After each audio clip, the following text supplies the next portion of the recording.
ミノフスキー粒子戦闘濃度3分。機動戦士ガンダムから始まる宇宙世紀を扱う作品に必ずと言ってよいほど登場する設定にミノフスキー粒子というものがあります。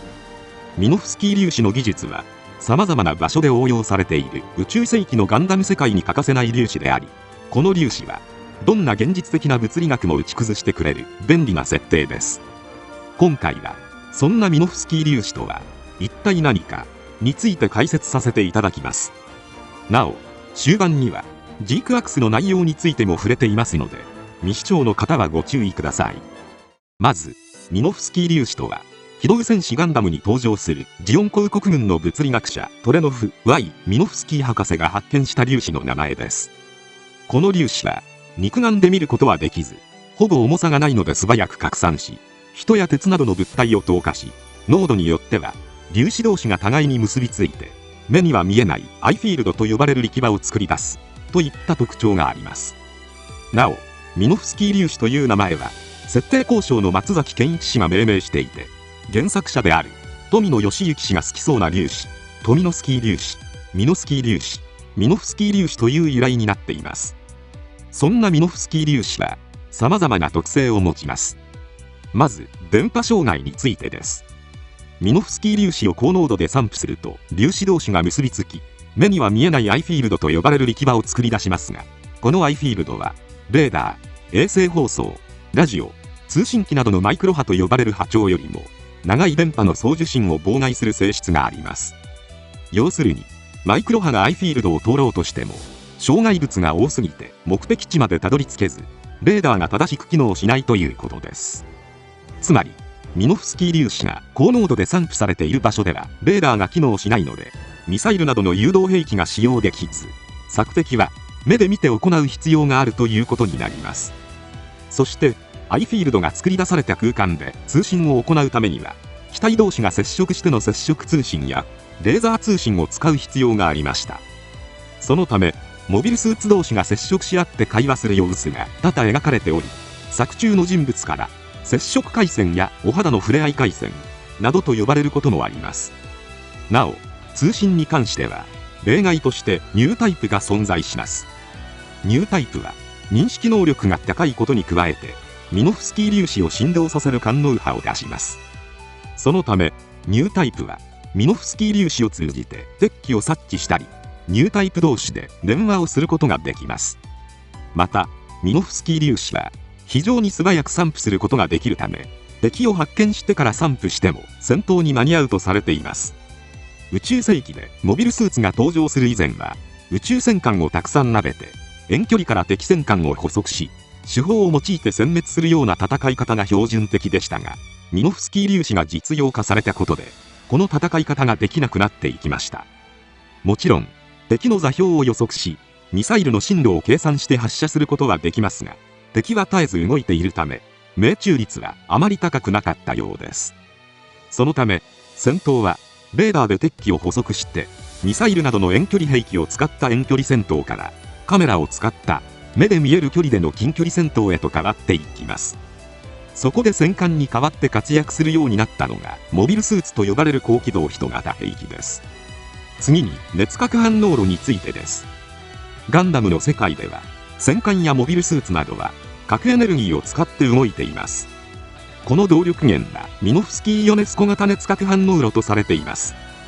現実の原子力発電は発生させた熱エネルギーで水を蒸発させてタービンを回して電気を発生させる仕組みで、大型設備が必要なことに加えて放射線などの問題があります。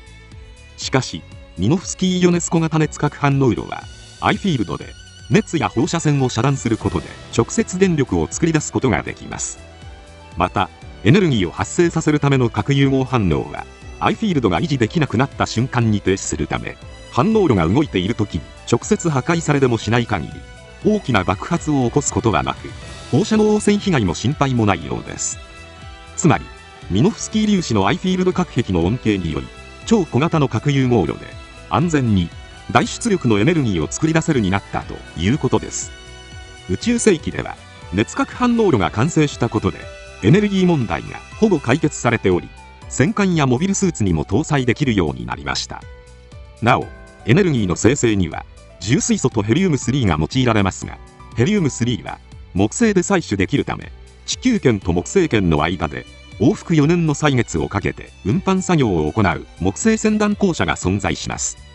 木星船団が機能しなければ経済すべてが成り立たないため、木星船団は事実上不可侵の保護対象とされています。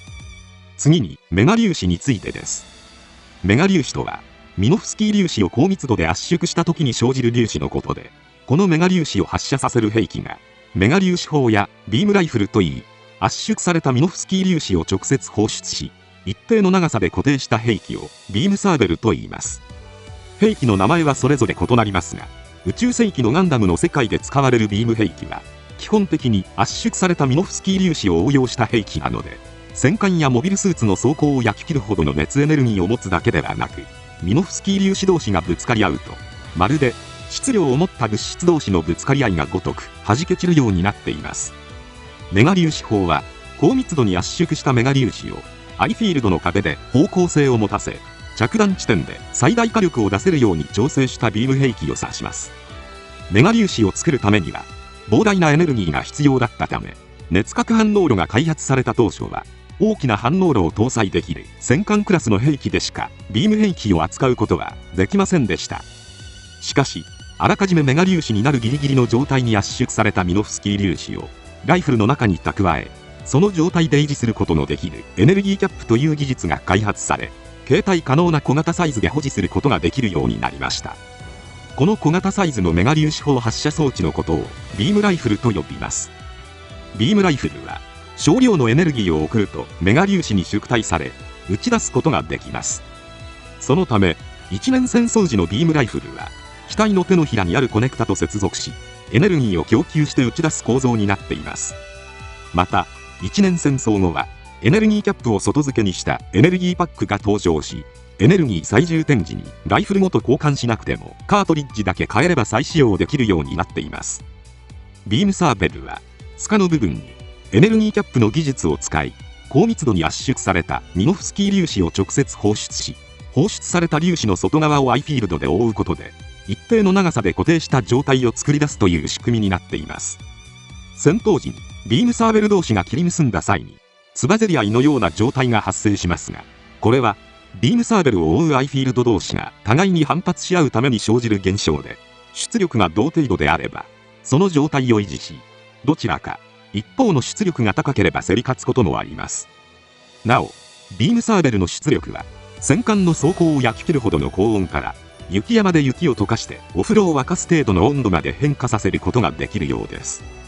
このようなミノフスキー粒子の性質からビーム兵器を防ぐ対ビーム兵器も多数存在します。まずアイフィールドを高密度で作り出して筋力でビームを防ぐアイフィールドバリア、さらに実弾を防ぐためビームサーベルを平面上に展開させてビームと実弾両方を防ぐようにしたビームシールド、ビーム兵器のダメージを軽減する対ビームコーティング、収束したメガ粒子を拡散させることで無効化するビームか乱膜など様々な対ビーム兵器が開発されました。これらは宇宙世紀のビーム兵器がただの熱の塊ではなく、ぶつかり合う性質を持つミノフスキー粒子だからこそ成り立つようになっています。ちなみにガンダムシードシリーズの場合、パーフェクトグレードストライクルージュの付属本によると、ビームサーベル同士のぶつかり合いはできないとされているなど、作品によって設定が異なっています。次にミノフスキークラフトについてです。ミノフスキークラフトは重力が存在する場所でも戦艦やモビルスーツを浮かせられる技術です。これはミノフスキー粒子を常に高密度で散布し続けて空間にアイフィールドの見えない足場を作り出し、さらに戦艦の下部にもアイフィールドを作り出すことでアイフィールド同士が互いに反発し合う性質を利用しています。現代技術で例えるなら、磁力の反発を利用して機体を浮かせるリニアモーターカーにおいて車両単体で磁場を自由に作り出して浮かせるという感じでしょうか。つまりミノフスキークラフトとは飛ばすのではなく浮かせる技術ということです。そのため機体を浮かせることしかできないので、移動するためには熱核ロケットエンジンなど別のエネルギーが必要となります。ミノフスキークラフトとミノフスキー粒子という設定はもともとホワイトベースがデザインの割になぜ空中を飛行できるのかという矛盾を解消するために作られたものとされており、これによってホワイトベースは地球圏内でも空を浮きながら移動することができました。なお大量のミノフスキー粒子を常に散布し続けるためには大型の粒子発生器を装備する必要があるため、一年戦争時は戦艦クラスの大きな船体でなければミノフスキークラフトを搭載することはできませんでした。しかしその後技術革新が起こり、ミノフスキークラフトは小型化が進みます。その結果 WO85 のグリプス戦役時にはサイコガンダムに搭載され、O105 にはクシーガンダムなどモビルスーツに搭載できるサイズにまで小型化されました。クシーガンダムのミノフスキーフライトはあくまで浮かせる技術なのでスラスターで移動する形になりますが、その後さらに技術革新が進み O153 に登場した V2 ガンダムには装置のみで浮遊する能力と移動力の両方を兼ね備えたミノフスキードライブが開発されています。